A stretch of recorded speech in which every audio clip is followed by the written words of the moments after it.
Welcome to another episode of In the Field. Today, we are observing a particular specimen known as the Baboonus Timus. He appears to be participating in a ritual used to rank members of his tribe. His opponent is formidable and intimidating, the rare Redus Rootus.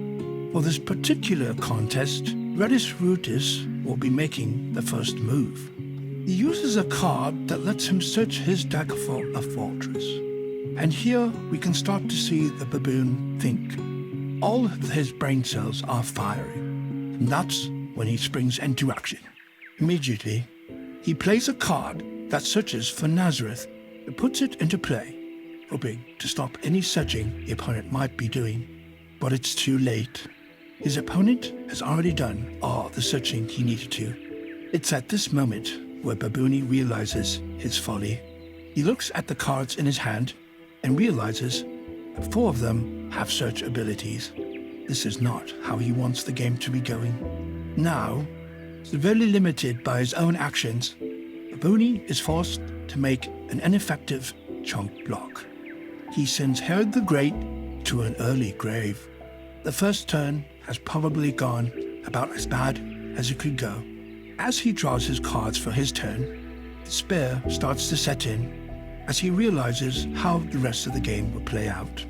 At this point, Baboony is just trying to figure out how many lost souls he can get before the game ends. He desperately attacks with John the Fisherman. This is easily repelled by Goliath. And with no other heroes to put into battle, Baboony is forced to pass the turn. As Redus takes his turn, Baboony has stopped paying attention to the game. Instead, has started to think about what he ate for lunch today. Drawn back to the game, Baboony is forced to make a desperate play, blocked with the slave, and then playing abandonment. However, this is easily negated by a giant sword. Baboony draws 3 cards and immediately passes the turn back. He appears to be going through the 5 stages of grief in rapid succession. Baboony does not want to go down without a fight, however. He plays Son of God to rescue a lost soul. But there's little else he can do. Incredibly, the opponent removes Nazareth from play, allowing Baboony to rescue 2 lost souls in 1 turn. That's the best he can hope for in a situation like this.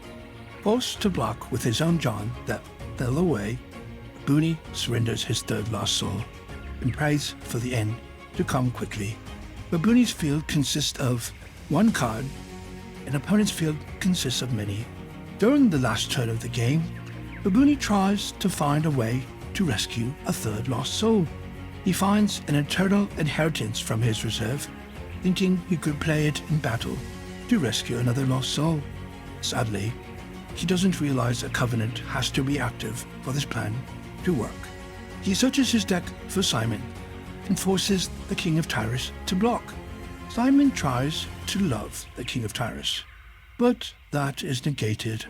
Simon then tries to commission the king, but a Philistine garrison comes into play and undoes everything. At this point, the game is over and Baboony surrenders. The final score is 5-2. Defeated, but not destroyed, Baboony has learned a valuable lesson today, and possibly he has achieved the world record for fastest Lackey Grand Prix match ever played. Thank you for joining me for today's In the Field.